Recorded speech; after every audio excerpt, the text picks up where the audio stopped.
Well, a lot has been on my mind this week, not the least of which was a sermon called World in honor of our third track of our year of engagement and service. The entire sermon at the beginning of the week went like this: What a world! The end. My most pressing thought this week has been that to be the target of slander and bullying can get to you if you let it.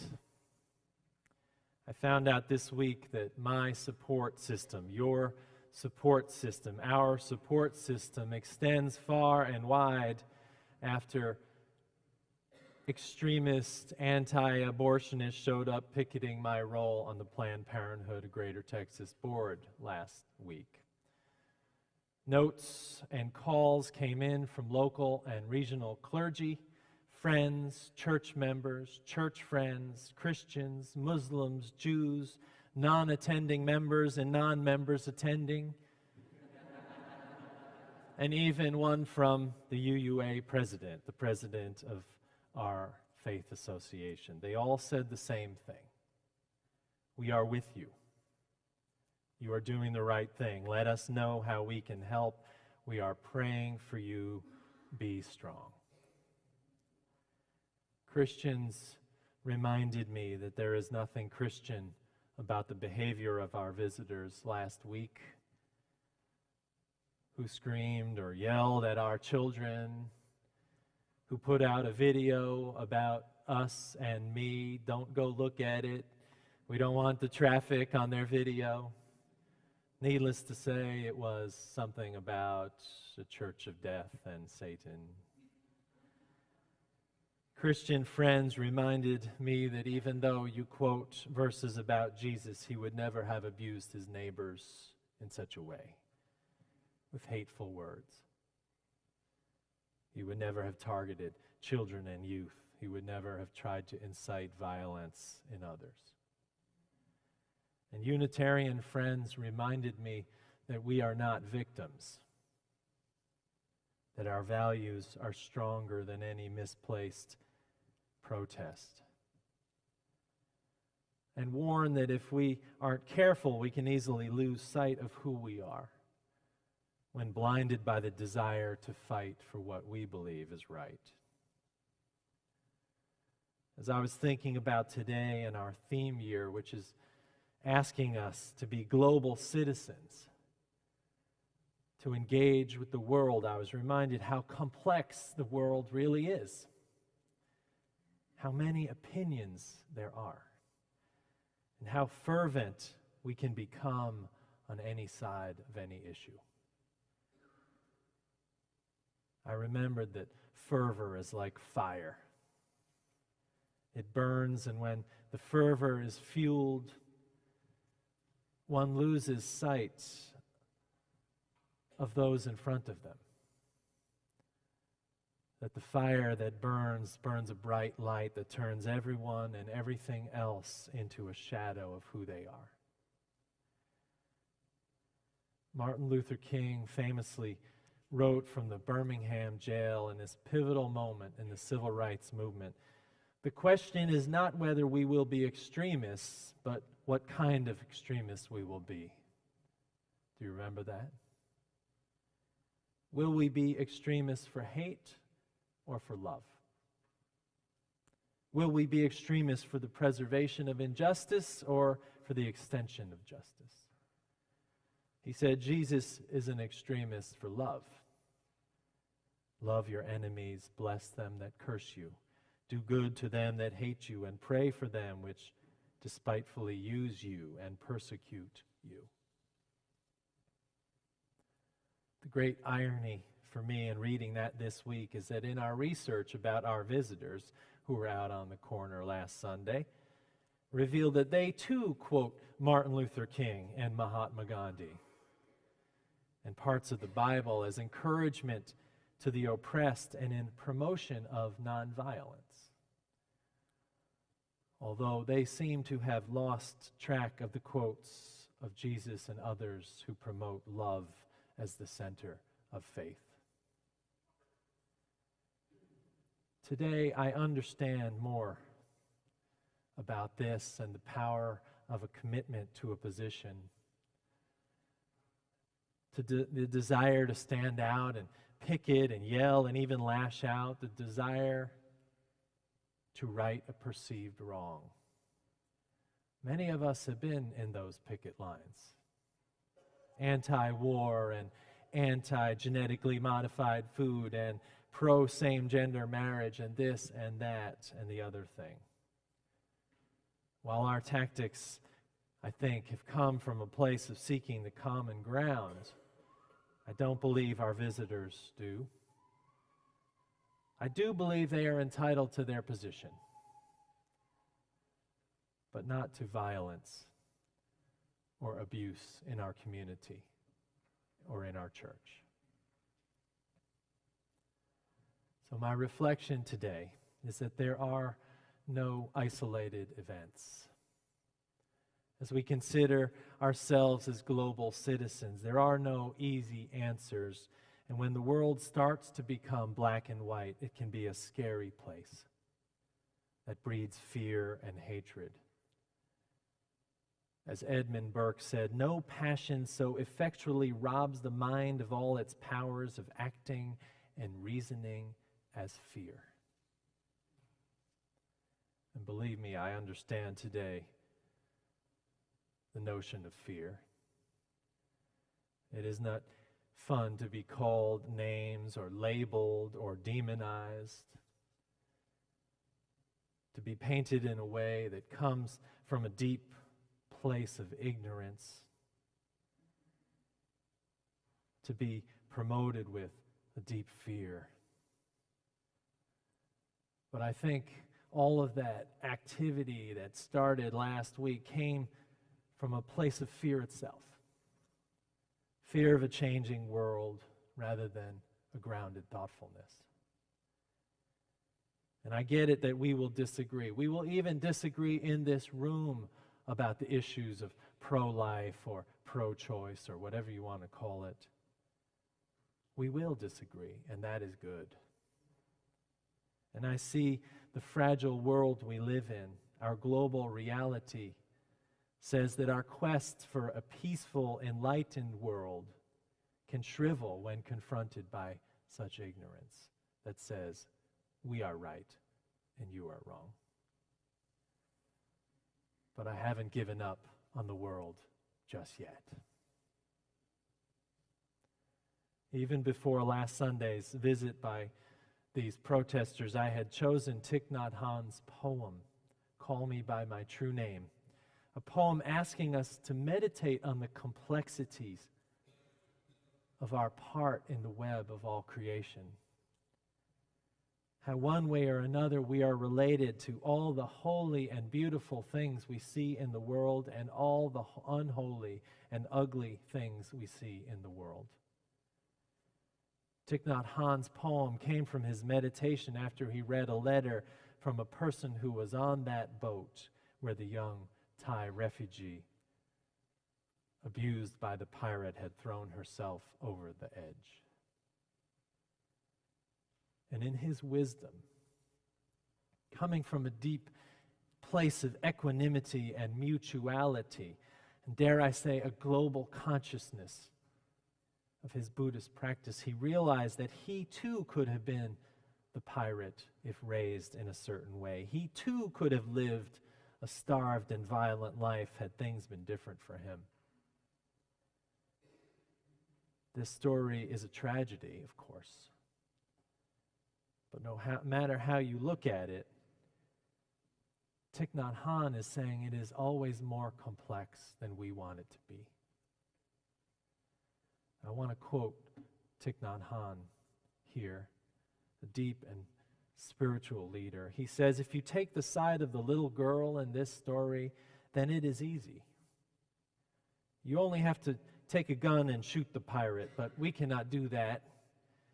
In my meditation, I saw that if I had been born in the village of the pirate and raised in the same conditions as he was, there is a great likelihood that I would become a pirate. I saw that many babies born along the Gulf of Siam, hundreds every day, if we educators and social workers and politicians and others do not do something about the situation, in 25 years, a number of them will become sea pirates. That is certain. If you or I were born in those fishing villages, we may become pirates too. And if you take a gun and shoot the pirate, all of us are to some extent responsible for that state of affairs. Thinking globally, Han is asking us to see with many eyes,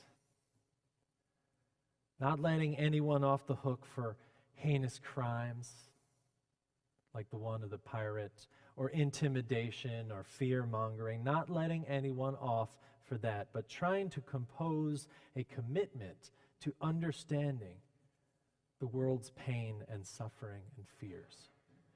That is the spiritual work here. It is easy, he says, to demonize the pirate who acts badly, who is a criminal, who abuses others, and harder to see the pirate's circumstances, the pain. Even harder it is, he says, to see oneself connected to that pirate. Now today I admit to a spiritual failure.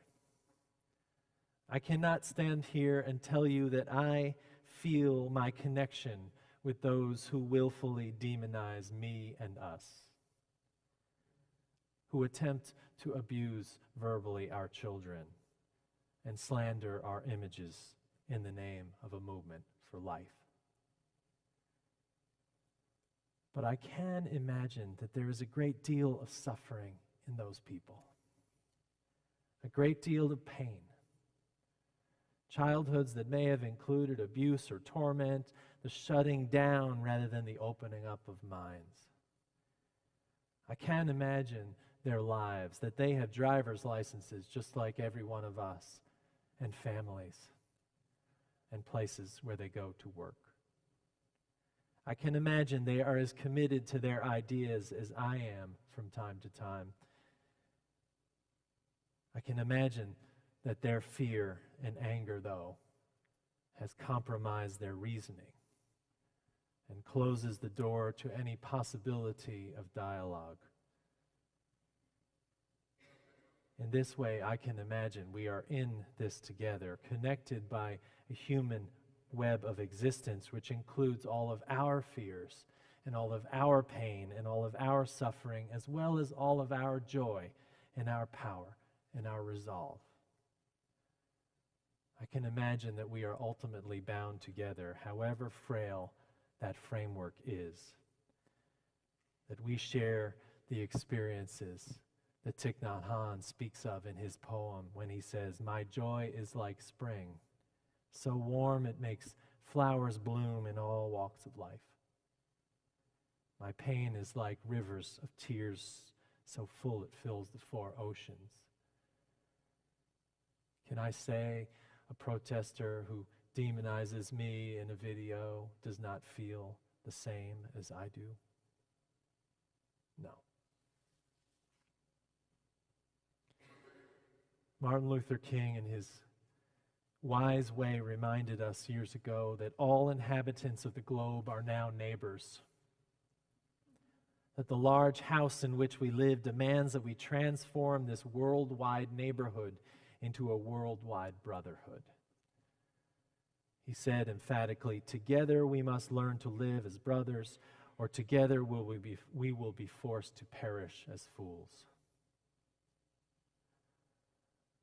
So today, when we ask in this church, how can we be global citizens?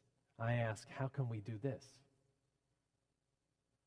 How do we live as global neighbors when it means our neighbors are not only those beautiful children from the New Life School in Uganda saluting us in their joyful way in the pictures they sent in the RE department, or the people of Bowles Village who will place a plaque from this church that says, "This well presented by the people of First Unitarian Church of Dallas." It'll be like a flag on the moon to us. but everything to them. It is easy for those to be our neighbors, our global neighbors, but what of those who hate us? What of our enemies that we are told we have in Korea and Iran and elsewhere, and the people outside on our sidewalks and everyone in between?